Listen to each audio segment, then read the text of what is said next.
तो मेरे दोस्तों, आइए चलिए मिलकर एक ग्रुप स्टडी करते हैं।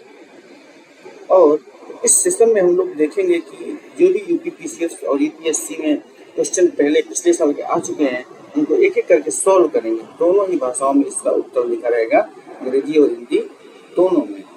बस हम लोगों को उसको मिलकर के सॉल्व करना है। अब जैसे कि मान लीजिए मैं आपको बता रहा हूँ, इसका मतलब अगर मुझसे कुछ गलतियाँ हो जाए तो आप भी उसमें अपना पॉइंट ऐड कर सकते हैं और कमेंट सेक्शन में पॉइंट अपना दे सकते हैं, ताकि जो है उस पॉइंट को अपने आंसर में ऐड कर सके हम लोग और बेस्ट से बेस्ट आंसर लिख करके आए, ताकि हमको अच्छा से अच्छा मार्क्स मिले और हमारा सिलेक्शन हो। तो हम लोग का मेन मोटिव क्या, अच्छा आंसर लिखना और सिलेक्शन हो।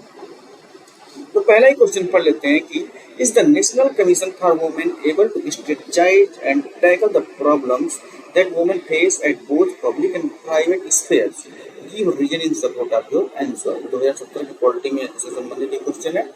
तो क्या राष्ट्रीय महिला आयोग सार्वजनिक और निजी दोनों क्षेत्रों में महिलाओं के सामने आने वाली समस्याओं से संबंधित रणनीति बनाने और उनसे निपटने में सक्षम है? यदि आप अपना उत्तर दे रहे हैं तो उसके उत्तर के समर्थन में उसका कारण दीजिए। तो इसका पहला पॉइंट ही देख लेते हैं दोस्तों। यह टॉपर्स की कॉपी और ऑन वेबसाइट से मिला करके यह मटेरियल तैयार किया गया है। और जैसे हमारे पास दो तीन मटेरियल होना चाहिए, दो तीन स्ट्रेटजी होनी चाहिए एग्जाम मेंस एग्जाम का आंसर लिखने के लिए। एक तो जो आपने खुद पढ़ा है वहाँ से एक पॉइंट बने आपके नोट्स से, दूसरा जो है विभिन्न प्रकार की कोचिंगें जो होती हैं उनका मटेरियल जो होता है वो फ्री में मिल जाते हैं, वहाँ से भी आप कंटेंट ले सकते हैं। और तीसरा टॉपर्स की कॉपी होती है, तो किसी वेबसाइट पे बहुत सारी वेबसाइटें हैं जैसे विजन IAS हो गया, दृष्टि IAS हो गया, वहाँ पे बहुत सारे टॉपर की काफ़ी पहले से ही सैंपल के लिए रखी हुई है, मतलब वो लोग कैसे आंसर लिखे थे। ठीक है, तो वहाँ से आप आंसर देख सकते हैं, उसके बाद अपना पॉइंट बना सकते हैं। तो पहला पॉइंट लिखते हैं, कैसे लिखेंगे इसको। The national commission for women यानी NCW is a statutory organization establish in 1992 में एस्टेब्लिश हुआ था India. The main objective include reviewing constitutional and legal safeguard for women. ठीक है, recommending legislative measure, facilitating grievance redressal and advising the government on policy matters concerning women. अब देखिए क्या है, राष्ट्रीय महिला आयोग NCW भारत में 1992 में स्थापित एक वैधानिक संगठन है। इसका मुख्य उद्देश्य में महिलाओं के लिए संवैधानिक और कानूनी सुरक्षा की समीक्षा करना है, विधायिका उपायों की सुरक्षा करना है और शिकायतों के निवारण की सुविधा प्रदान करना है, और महिलाओं से संबंधित नीति मामलों पर सरकार को सलाह देना शामिल है। इसे आप चाहें तो अपने शब्दों में इसे तोड़ करके लिख सकते हैं, ऐसा नहीं है कि जो यहाँ पे लिखा है वही लिखना है। ठीक है, सबकी हिंदी अलग अलग होती है, तो आप अपने हिसाब से इसका उत्तर बना करके लिख सकते हैं और इंग्लिश में भी अपना उत्तर बना करके लिख सकते हैं। ये मोटा मोटा क्या है, एक पॉइंट मैं दे रहा हूँ कि अगर हो सकता है कि इस पॉइंट पे आप उत्तर लिखे तो आपको अच्छे मार्क्स हैं, नहीं अगर है तो इसमें से भी कुछ पॉइंट आप उठा सकते हैं और अपने आंसर में ऐड कर सकते हैं। मैं बिल्कुल नहीं कहूँगा कि बिल्कुल यही लिखिएगा, जो आपके दिमाग में आए, जिसे आप सही मान रहे हो वही लिखिएगा। ये तो मेरा पॉइंट ऑफ व्यू है कि ये पॉइंट हो सकता है, क्योंकि ये जो मैंने मटेरियल बनाया है वो विभिन्न प्रकार के स्रोतों से बनाया हुआ है। ठीक है, इसीलिए मैं ये कह रहा हूँ कि आपका जो मन करे, जैसे आप जो पढ़ाई किए हैं, जो आपका लेवल उसके हिसाब से आप लिखें। ठीक है, the effectiveness of national commission for women in addressing the problem faced by women at both public and private spheres has been a topic of discussion. While the Commission has played a significant role in protecting women's rights and suggesting necessary measures for their welfare, there have also been criticism regarding its effectiveness and ability to strategize effectively. ठीक है दोस्तों, English medium वालों को समझ में आ गया होगा, तो आप अपने तरफ से भी इनपुट दे सकते हैं, और मैं जो बता रहा हूँ अगर उसमें कुछ गलती है तो आप वो भी बता सकते हैं कि यहाँ पे ये पॉइंट हम लोग और एक्स्ट्रा ऐड कर सकते हैं ताकि हमें अच्छा मार्क्स मिल सके। अब देखते हैं हिंदी वालों के लिए। महिलाओं को सार्वजनिक और निजी क्षेत्रों में प्रतिग्रहित समस्याओं का समाधान करने में राष्ट्रीय महिला आयोग की प्रभावता एक चर्चा का विषय बना हुआ है।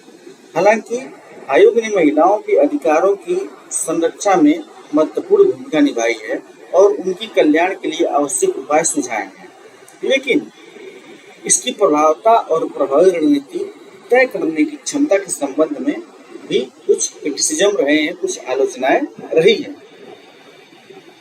इस तरीके से ये दूसरा पॉइंट हो गया। हम लोग दूसरा पॉइंट में ये ऐड कर सकते हैं अपने हिसाब से, अपने टॉपिक में आंसर लिखते टाइम हम लोग प्रैक्टिस करने के समय लिख सकते हैं। और दोस्तों जैसे कि आप पढ़ रहे हैं तो अगर खुद से लिखेंगे, जैसा आपका प्री हो गया, और अगर आप खुद प्रैक्टिस करेंगे तो ज़्यादा अच्छा लगेगा। अब तीसरा पॉइंट देखते हैं। मैंने जो 5 पॉइंट बनाए हैं, जो कि हो सकता है आपको अगर अच्छा लगे तो आप उसमें से इनपुट ले सकते हैं। और दोस्तों चैनल को लाइक करें और सब्सक्राइब करें। मैं ऐसे ही डेली कम से कम 2-2, 3-3 क्वेश्चन का ऐसे ही डिस्कशन करूंगा। चैनल को बने ताकि आपको है बराबर अपडेट मिलता रहे। On one hand, the NCW, मतलब National Commission for Women, has made notable achievements in safeguarding women interest and suggesting legislative changes. For instance, the Commission proposed the Domestic Violence Bill, which was passed in 2005. घरेलू हिंसा संबंधी जो bill था 2005 में पास हुआ था। It has also been involved in reviewing and recommending amendments to various laws, including the IPC, Indian Penal Code, and Hindu Marriage Act 1955, ensure the protection of women's rights। ठीक है, इस तरीके से हमें ये जो है डोमेस्टिक वायलेंस वाला जो ये कब हुआ था ये ऐड करना है। एक पॉइंट ये हो गया, और आईपीसी की धारा हिंदू एक्ट वाली मैरिज एक्ट 1955 ये ऐड करना है। ठीक है, आंसर लिखते टाइम तो ये ज़्यादा इस क्वेश्चन को उत्तर को प्रभावी बनाएगा। एक और एनसीडब्ल्यू ने महिलाओं के हितों की सुरक्षा और विधायिका परिवर्तन की सिफारिश करने में महत्वपूर्ण उपलब्धियां हासिल की हैं। उदाहरण के लिए आयोग ने घरेलू हिंसा विधेयक की प्रस्तावना की, जो 2005 में पास हुआ। इससे भारतीय दंड संहिता और हिंदू विवाह अधिनियम 1955 सहित विभिन्न कानूनों की समीक्षा और संशोधन की सिफारिश की है, ताकि महिलाओं के अधिकारों की सुरक्षा सुनिश्चित हो सके। ठीक है, इस तरीके से ये 2 पॉइंट हो गए। 1955 का हिंदू मैरिज एक्ट और ये है घरेलू हिंसा वाला 2005 वाला। इस दो पॉइंट को आपको इस आंसर में हाईलाइट करना है। ठीक है, तो इस तरीके से 2 पॉइंट हो गए। अब चलिए देखते हैं अगला पॉइंट। चौथा पॉइंट क्या है? चौथा पॉइंट जो हमने बनाया हुआ है, however the effectiveness of NCW in addressing the broader issue faced by women in public and private sphere has been question. अभी भी इस पे प्रश्न लगा हुआ है। However the effectiveness of NCW in addressing the broader issue faced by women in public and private sphere is question. मतलब अभी भी उतना कारगर नहीं है, अभी भी ये प्रश्न का विषय बना हुआ है। Some criticism suggests that the Commission has faced challenges effectively strategizing and tackling the problem. Instances such as controversies surrounding its report and removal of a member of disciplinary ground have contributed to this criticism. ठीक है, देखिए इसका हिंदी में देख लेते हैं। हालांकि NCW की प्रभाविता पर सवाल उठा है जब महिलाओं के सार्वजनिक और निजी क्षेत्रों में होने वाली व्यापक मुद्दों का समाधान करने की बात आती है, तो एनसीडब्ल्यू की इफेक्टिवनेस पे सवाल खड़ा होता है। कुछ आलोचनाएं यह सुझाव देती हैं कि आयोग को इन समस्याओं को प्रभावी रणनीति बनाने और समाधान करने में चुनौतियों का सामना करना पड़ता है। ठीक है, मतलब किसी भी आज जो एनसीडब्ल्यू है उसको महिलाओं के खिलाफ जो घटनाएं हो रही हैं, अगर कुछ उसमें निर्माण करना है या कुछ उसका कानून बनाना है, तो उसमें एनसीडब्ल्यू को चुनौतियों का सामना करना पड़ता है। इन रिपोर्टों के चारों ओर विवादों और एक सदस्य के अनुशासनिक मुद्दों पर हटाने जैसी घटनाएं इन आलोचनाओं का योगदान करती हैं। ठीक है, इस तरीके से दोस्तों आप ये चौथा पॉइंट ऐड कर सकते हैं। अब देखते हैं 5वां पॉइंट क्या कह रहा है। 5वां पॉइंट में मतलब ऐसे पॉइंट में नहीं लिखना है, पॉइंट में लिख सकते हैं, नहीं भी लिख सकते हैं। क्योंकि आपको कैसे लिखना है, आपकी खुद की स्टडी तो कुछ ना कुछ होगी। और अगर आप इस मेंस का कोचिंग की तैयारी कर रहे हैं तो आपका इसमें प्री का भी बहुत सारी तैयारी हो जा रही है, जो कि जो लोग 2024 के प्री की तैयारी कर रहे हैं उसके लिए उसके हिसाब से भी ये क्वेश्चन इंपॉर्टेंट है। क्योंकि अभी आपने देखा कि 3 जो ये रूल हैं, जो धाराएं हैं आईपीसी के 2005 डोमेस्टिक वायलेंस वाली और हिंदू मैरिज एक्ट 1955 वाली जो है, और साथ ही 1992 में जो ये 1992 जो थी ये पे वो भी था, तो वो आपको जो है एक इम्पोर्टेंट पॉइंट इसमें से मिल जाएंगे। ठीक है, तो अगर जो प्री वाले हैं जो तैयारी कर रहे हैं वो भी इसको देख सकते हैं और वो भी इससे फायदा उठा सकते हैं।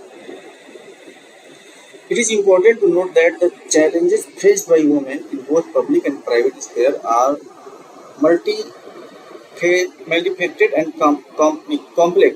ठीक है, factors such as low female labor force participation rates, gender inequality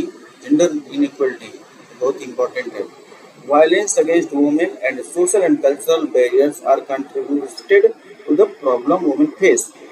Addressing these issues requires a comprehensive and multidimensional approach involving various stakeholders, including government agencies, civil society organizations, and individuals. While the National Commission for Women plays a crucial role, it may not be the sole entity responsible for tackling these problems. बहुत important point है, क्योंकि NCW बना दिया गया, national commission for women बना दिया गया। अब ये नहीं कि कोई भी औरतों के खिलाफ औरतों संबंधित कोई मुद्दा आएगा तो केवल NCW ही देखेगा। ये समाज की भी जिम्मेदारी है, जो गवर्नमेंट ऑफिशियल है उनकी भी जिम्मेदारी है, गवर्नमेंट एजेंसियां हैं उनकी भी जिम्मेदारी है, क्योंकि हम लोग सामाजिक प्राणी और जो लोग भी हम समाज में जुड़े हुए हैं उनकी सुरक्षा करना हमारा कर्तव्य है। ठीक है, तो ये बहुत ही इम्पोर्टेंट पॉइंट है। यह महत्वपूर्ण है कि सार्वजनिक और निजी क्षेत्र में महिलाओं के सामने आने वाली चुनौतियां बहुपक्षीय और जटिल होती है। महिला श्रम बल की कम भागीदारी का दर, ठीक है, जैसे हम कहीं भी काम करते हैं, चाहे सरकारी ऑफिस हो, चाहे गवर्नमेंट, चाहे प्राइवेट हो, चाहे गवर्नमेंट हो, वहाँ हम लोग देखते हैं कि औरतें या महिलाएं कम होती हैं। ठीक है, पुरुषों की तुलना में। जेंडर असमानता मतलब जेंडर इनइक्वलिटी का क्या होगा कि अभी जो आप अपने जो करंट में जो घटनाएं चल रही हैं, जो आप करंट अफेयर पढ़ रहे हैं, वो भी इसमें कर सकते हैं। जैसे जेंडर इनइक्वलिटी का एक मैं उदाहरण देता हूँ। अभी जो WMA की चीफ सेक्रेटरी बनी है, उनका नाम है सेलेस्टो सावलो। ठीक है, वो WMO में उनको फर्स्ट चीफ सेक्रेटरी बनी है, वो मतलब अर्जेंटीना की। उसके पहले भी वो वहाँ की अर्जेंटीना में डायरेक्टर रह चुके हैं। तो WMO में उनकी नियुक्ति का मतलब संदेश ही यही था, तो जेंडर इनइक्वलिटी को समाप्त करना चाहता है। तो एक बहुत बड़ा संदेश है जेंडर इनइक्वलिटी को समाप्त करने के लिए या कम करने के लिए। महिलाओं के खिलाफ हिंसा और सामाजिक और सांस्कृतिक प्रतिबंध आदि सभी कारक महिलाओं की समस्याओं में योगदान करते हैं। अब NCW बन जा रहा है, लेकिन नेशनल कमीशन फॉर वुमेन है, लेकिन आम जनता को इसके बारे में जानकारी नहीं है कि कोई हमारे लिए कोई आयोग भी बना हुआ है, और ना ही जो अपराधी हैं उनको भी मालूम है कि अगर कोई वो अपराध कर देंगे तो उनके इससे क्या सजा मिलेगी। इस तरीके से संविधान साक्षर होना भी एक बहुत ही महत्वपूर्ण बात है। इससे NCW से संबंधित। अब जैसे केरल जो है, केरल पहला संविधान साक्षर का वो राज्य बना हुआ है। ठीक है, तो संविधान की साक्षरता बहुत जरूरी है, ताकि जब संविधान से आदमी साक्षर रहेगा, IPC से साक्षर रहेगा, तो वह अपराध करने में डरेगा। ठीक है, अब ऐसे बहुत सारे प्रोग्राम चल रहे हैं कि अपराधियों को नकेल लगा दिया गया है। अब इस सरकार ने अब गुंडा राज खत्म हो गया है, लेकिन फिर भी गुंडे क्यों पैदा हो रहे हैं? क्यों? क्योंकि उनको पता ही नहीं है कि हम लोग कौन सा अपराध करेंगे तो हमें क्या सजा मिलेगी। इसीलिए ये अपराध की घटनाएं साल दर साल जो है वो बढ़ती जा रही, कम होने का नाम ही नहीं है। तो जन जागरूकता बहुत जरूरी है। जैसे कि कौन सा अपराध करने से महिलाओं के साथ कोई छेड़खानी करने से, या फिर और भी कोई अपराध कर संगीन, जैसे कि घरेलू हिंसा करने पे कौन सा धारा लगी ऊपर और कौन सा आपको सजा होगी, ये सभी चीज़ें वो एक सरकार को जो है एक मैनुअल बना करके टीवी में और सिनेमा हॉल में और जो है अपने जनप्रतिनिधियों के द्वारा इसका प्रचार करवाना चाहिए, ताकि लोग इन्हीं सब बातों से ही खुद ही लोग सावधान हो जाएं और अपराध करने से डरें। ठीक है, तो राष्ट्रीय महिला, अब देखिए क्या लिखा है, इन मुद्दों का समाधान करने के लिए समग्र और बहुआयामी दृष्टिकोण की आवश्यकता होती है, जिसमें सरकारी एजेंसियां, सिविल समाज संगठन और व्यक्तियों सहित विभिन्न हितधारकों का सहयोग होता है। यद्यपि राष्ट्रीय महिला आयोग का संपूर्ण योगदान है, मतलब राष्ट्रीय महिला आयोग तो इसके डेडिकेटेड है ही, लेकिन ये समस्याओं का समाधान करने के लिए एकमात्र जिम्मेदार सोलली रिस्पॉन्सिबल या नहीं। ठीक है, तो इस तरीके से दोस्तों अपना आंसर लिखने के लिए हमें करंट अफेयर में क्या चल रहा है उस प्रश्न से संबंधित उत्तर लिखने में, या उस प्रश्न से संबंधित जो करंट अफेयर में घटनाएं चल रही हैं उसका भी एक पॉइंट बना करके देना पड़ेगा, तो जिससे करंट में एग्जामिनर पे अच्छा पड़ेगा, अच्छा असर पड़ेगा और आपको एक अच्छा मार्क्स मिल सकता है। तो ये था दोस्तों इस क्वेश्चन का डिस्कशन। और अगर आपको दिमाग में कुछ और आ रहा है कि इस क्वेश्चन को ऐसे लिख सकते हैं तो आप कमेंट कर सकते हैं और उससे इसमें ऐड कर दिया जाएगा। तो मेरे दोस्तों, अगर हमारा स्टडी और हमारा ये जैसे मैंने आंसर लिखा हुआ है, हमारा जो पॉइंट है, अगर ये आपको पसंद आता हो तो आप चैनल को लाइक करें और सब्सक्राइब करें और लोगों को शेयर करें। जय हिंद, जय Bharat, best of luck, thanks.